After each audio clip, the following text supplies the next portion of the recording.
Xin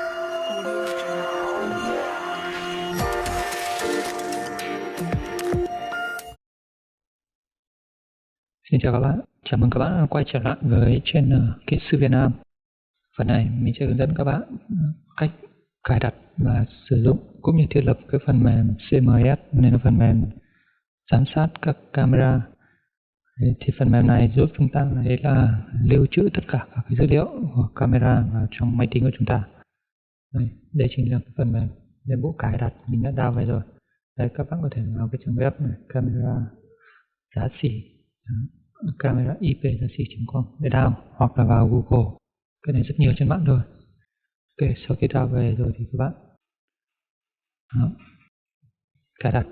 Đấy, các bạn cứ next thôi, next là nó sẽ cài xong cho các bạn. Cài rồi không cài lại. Đó. Đây, sau khi mà các bạn cài xong phần mềm thì các bạn mở cái phần mềm này ra. Đó. Sau khi đây nó mật khẩu và user là mặc định rồi, bạn chọn auto login ở đây để lần sau các bạn mở vào thì nó sẽ tự động vào luôn. Chúng ta nhấn ok. Đó, nó đã cho hỏi là có một cái version mới, nhưng mà các bạn có muốn download cái version mới này về không? Thì đây mình chọn là không, mình thích sử dụng cái version này thôi. Rồi, đây chính là cái giao diện quản lý của chúng ta. Để mặc định mở ra nó sẽ có 9 ô như này, mỗi ô tương ứng với một cái camera. Đó. Để mình giới thiệu qua cho các bạn. Đây là phần mềm CMS này. Cái nút này đây chính là nút xem những cái camera hiện thời của chúng ta. Cái này là nút là xem lại.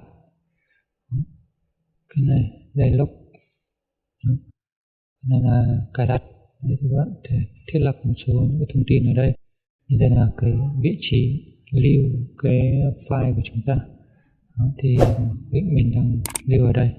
Đây là mình sẽ chuyển về vị trí lưu ở chỗ này, camera video. Đó. Mình để camera. Ok, mình đã tạo sẵn một cái thư mục đây, thư mục camera này. Ok, đây thì mỗi một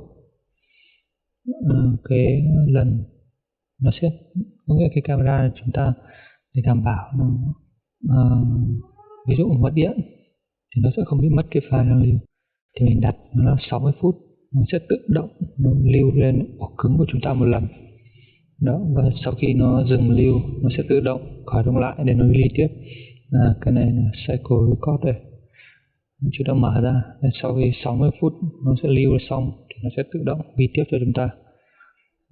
Tự auto start record when monitoring, có nghĩa là khi mà chúng ta mở cái camera lên nó sẽ tự động nó ghi luôn. Open. Đó. Connect all device automatically, đây là cái kết nối tất cả các thiết bị tự động. Chúng ta chọn open luôn. Thế khi chúng ta mở cái file lên, phần mềm lên thì nó sẽ tự động kết nối lên tất cả camera của chúng ta. Rồi. Đây là chế độ render, chúng ta dọn này cũng được. Check for product update on startup. Rồi, nó tắt đi để kiểm tra cái update của phần mềm thôi. Rồi, chúng ta save ra. Ok, chúng ta đã lưu xong.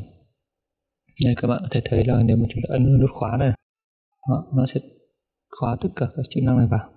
Nếu mà các bạn cho người khác sử dụng chẳng hạn, mất khóa nó vào thì người ta sẽ không can thiệp vào bất cứ một cái gì. Mở khóa ra. Đây mình chưa được thiết lập mật khẩu mà để mặc định của máy thôi. Ok, đây là cái giao diện chính. Đây, giờ này. Đó, đây là cái danh sách camera. Các bạn có thể thêm vào đây. Đó, như đây mình đã thêm sẵn một cái này. Đó. Các bạn ví dụ thêm một cái camera. Đó, thì các bạn để đây thêm thủ công bao gồm có tên của camera này, mật khẩu. Đây là ID của nó, đây là tên của nó. Và các bạn đặt vào trong cái list nào. Ví dụ các bạn có 2 nơi chẳng hạn, 2 nhà thì các bạn đặt là nhà 1, nhà 2. Đó. Đây các bạn có thể thêm cái xe Bạn chuyển paste cái link vào đây và các bạn OK, nó sẽ tự động nhận hết cái này.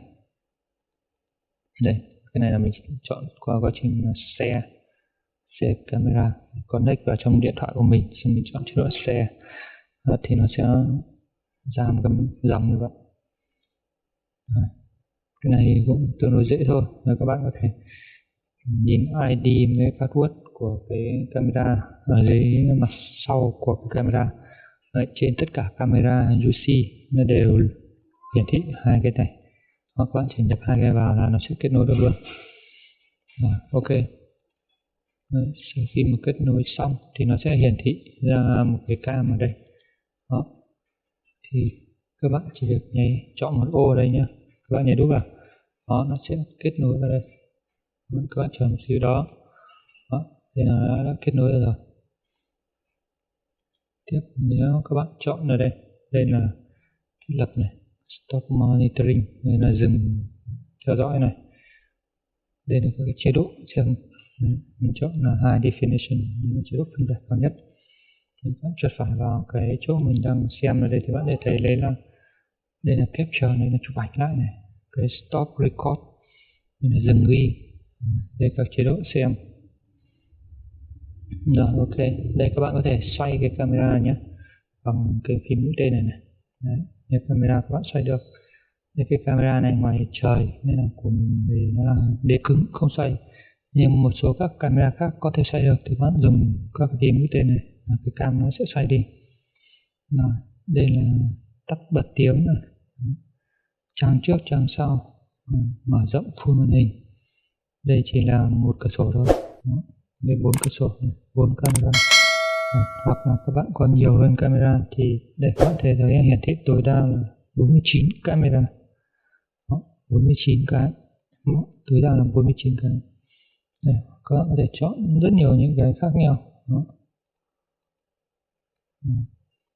Đấy là cái phần mà giám sát cũng như lưu. Đấy, các bạn chọn record đây.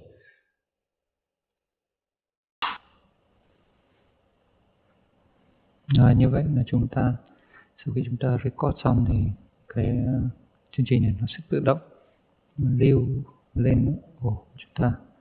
Đây là nơi mình đã chọn camera. Bên trong nó sẽ tự động nó tạo ra một cái file video này, record. Đây là tên, IP và ID của cái camera chúng ta. Đây mình có hai cái thiết lập. Đó, nó sẽ lưu vào. Mình để mặc định cứ 1 tiếng một lần. 1:50, 12:50, 1:50, 2:50. Đó, cứ thế nó ghi. Đây trừ khi lúc này mình đã can thiệp vào cho nó dừng ghi. Đó. OK. Đấy, thế thôi.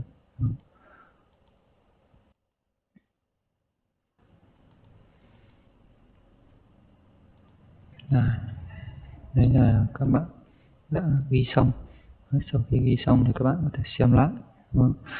Xem lại đây, các bạn chuyển sang cái màn hình xem lại đây, playback này nhé. Đây là ngày tháng năm này. Đấy, các bạn search ở đây. Nhưng mà mình thì hay dùng mở luôn cái thư mục vào đây cho nhanh. Đó, mở được vào đây thì các bạn chọn đến cái chỗ mà mình lưu. Đó, đây chẳng hạn. Đó, mình chọn cái file này. Đó, nó sẽ thể hiện cái phần xem lại cho chúng ta. Đó, đây là buổi tối hôm qua. Bạn mở to lên, đây là lúc 5:50 ngày 14 tháng 3. Đó. Đó, chúng ta có thể đây. Đấy, cho chạy nhanh, tua nhanh này. Giấy nó chạy nhanh hơn này. Đó. Các bạn ấn vào để tắt lại để mở tiếng của nó này. Đấy. Có thể chạy nhanh như một đoạn khác này. Đó, sáng rồi, 6 giờ. Rồi. Sau khi bây giờ các bạn muốn chuyển cái này ra file MP4 thì sao? Đây, các bạn chọn ở đây, các bạn tìm đến cái file đấy.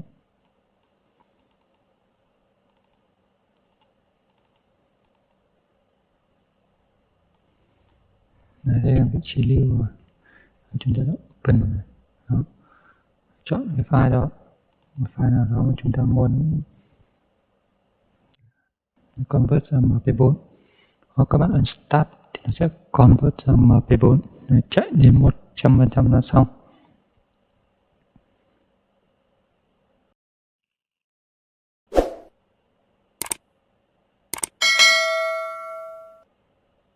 Rồi, các bạn chờ một xíu.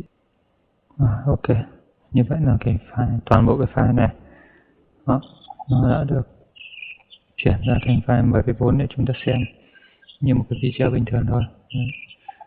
Các bạn có thể gửi cái file MP4 này cho bạn bè hoặc là người khác xem lại. Rồi, như vậy là mình giới thiệu xong cho các bạn là cách sử dụng cái phần mềm CMS, cách lưu thiết lập camera. Đấy, thì cái phần mềm này ấy, để các bạn kết nối camera vào đây thì nhiều lúc nó hơi khó, thì các bạn có thể chọn đến là kết nối qua điện thoại, sau các bạn share từ điện thoại vào camera này. Đó, thì nó sẽ dễ dàng hơn, nó đảm bảo gần như là 99% nó sẽ nhận ngay. Và mình cũng đang sử dụng như vậy. Đây cũng là một cách để các bạn lưu các cái camera lên máy tính thay vì phải sử dụng các cái ổ lưu. Nhưng mà có một cái nhược điểm đấy là máy tính của bạn phải chạy liên tục.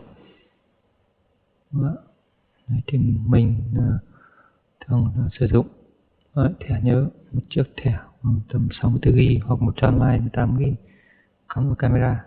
Đó, thế là được rồi.